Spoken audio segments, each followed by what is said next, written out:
Hello बच्चों, कैसे हो। CSN स्टडी में स्वागत है। तो आज की वीडियो में हम लोग क्लास 11 के इकोनॉमिक्स यानी अर्थशास्त्र के ऑब्जेक्टिव टाइप क्वेश्चन करेंगे। देखिए, इकोनॉमिक्स को दो भागों में बांटा गया है, जैसे भाग 1 और भाग 2।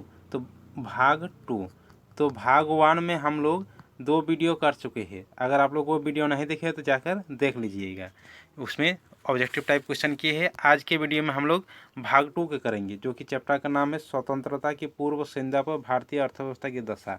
ऑब्जेक्टिव टाइप क्वेश्चन है, MCQ बेस्ड। तो चलिए शुरू करते हैं। जैसे कि एक नंबर प्रश्न है कि स्वतंत्रता प्राप्ति के समय भारतीय अर्थव्यवस्था की मुख्य विशेषता थी। 4 ऑप्शन आपको मिलता है, 4 ऑप्शन में से एक ऑप्शन सही होगा। ऑप्शन क है अर्ध सामंती होना, ऑप्शन ख है गतिहीन होना, ऑप्शन ग है अर्ध विकसित होना, ऑप्शन घ है उपयुक्त सभी। तो स्वतंत्रता प्राप्ति के समय भारत की अर्थव्यवस्था कैसी थी? समाजवादी एवं पूंजीवादी दोनों प्रकार की अर्थव्यवस्था थी।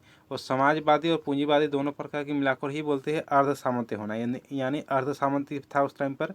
और देश की अर्थव्यवस्था गतिहीन हो गया था, यानी देश की विकास रुक गया था। और अर्ध विकसित भी हो गए थे, यानी उपयुक्त सभी इसका आंसर होगा, यानी ऑप्शन नंबर घ इसका सही आंसर है। आगे देखते हैं 2 नंबर प्रश्न। 2 नंबर प्रश्न है कि अंग्रेजों ने भारत में आकर किस अर्थव्यवस्था को जन्म दिया। इसमें आपको 4 ऑप्शन मिलता है। ऑप्शन क है अर्ध सामंतवादी अर्थव्यवस्था, ऑप्शन ख है पिछड़ी अर्थव्यवस्था, ऑप्शन ग है सुस्त अर्थव्यवस्था, ऑप्शन घ है सामान्य अर्थव्यवस्था। तो अंग्रेजों ने भारत में आकर किस तरह की अर्थव्यवस्था को जन्म दिया? अर्ध सामंती अर्थव्यवस्था, यानी समाजवादी एवं पूंजीवादी दोनों, यानी ऑप्शन नंबर क इसका सही आंसर है। अब देखते हैं आगे वीडियो। अगला प्रश्न 3 नंबर प्रश्न है कि भारत को स्वतंत्रता कब मिली। 4 ऑप्शन आपको मिलता है। ऑप्शन क है 15 अगस्त 1945, ऑप्शन क है 15 अगस्त 1947, ऑप्शन ग है 26 जनवरी 1947, ऑप्शन घ है 26 जनवरी 1950। तो ये प्रश्न सभी को पता है, जैसे भारत को स्वतंत्रता कब मिली, 15 अगस्त 1947, यानी ऑप्शन नंबर ख इसका सही आंसर है। आगे देखते हैं 4 नंबर प्रश्न। 4 नंबर प्रश्न है कि देश की स्वाधीनता के समय कृषकों को शोषण किया जा रहा था। 4 ऑप्शन आपको मिलता है। ऑप्शन क है जनता द्वारा, ऑप्शन ख है विद्यार्थियों द्वारा, ऑप्शन ग है व्यापारियों द्वारा, ऑप्शन घ है जमींदारों द्वारा। तो देश की स्वाधीनता के समय कृषि का शोषण किसके द्वारा किया जा रहा था? जमींदारों द्वारा। ये तो सभी जानते हैं, यानी ऑप्शन नंबर घ इसका सही आंसर है। आगे देखते हैं 5 नंबर प्रश्न। 5 नंबर प्रश्न है कि देश की स्वाधीनता के समय कृषि की स्थिति कैसी थी। तो 4 ऑप्शन आपको मिलता है। ऑप्शन क है अच्छी स्थिति, ऑप्शन ख है बहुत पिछड़ी स्थिति, ऑप्शन ग है खाद्यान्न की कमी, ऑप्शन घ है बहुत अच्छी स्थिति। तो देश की स्वाधीनता के समय भारत की कृषि की स्थिति क्या थी? बहुत पिछड़ा हुआ था, यानी ऑप्शन नंबर ख इसका सही आंसर है। अब अगला देखते हैं 6 नंबर प्रश्न।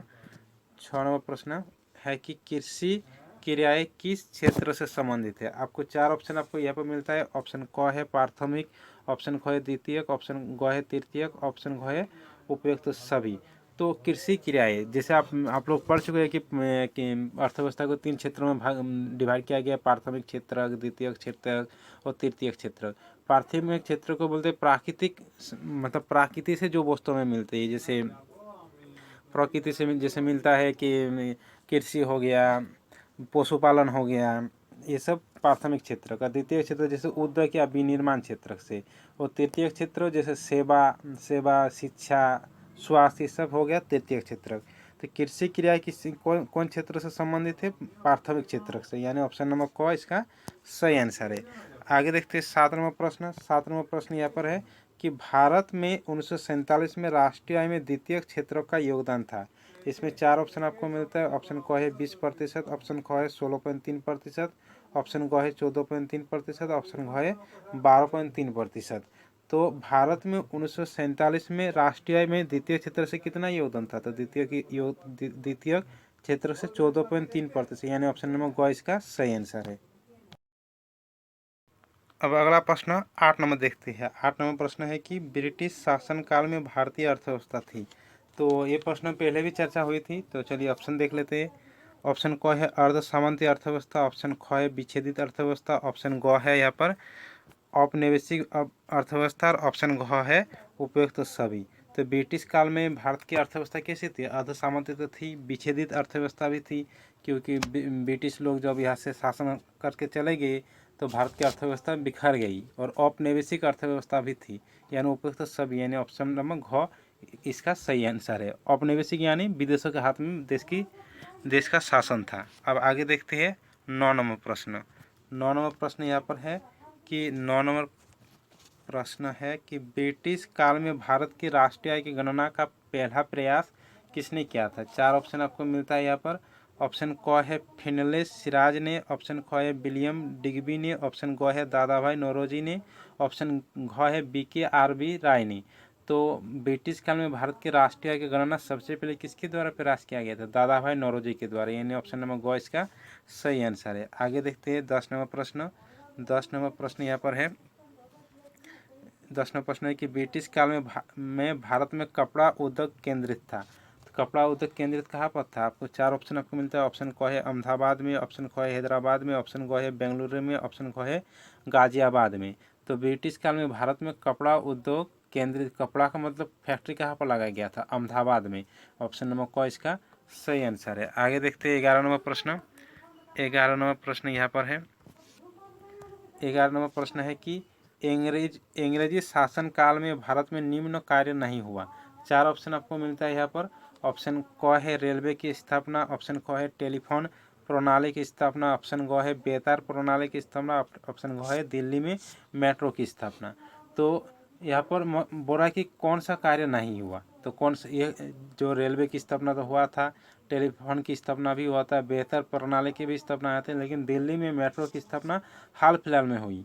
और यहाँ पर बात हो रहा है ब्रिटिश शासनकाल में, तो यानी दिल्ली में मेट्रो की स्थापना उस समय पर नहीं हुआ था, यानी ऑप्शन नंबर घ इसका सही आंसर है। आगे देखते हैं 12 नंबर प्रश्न।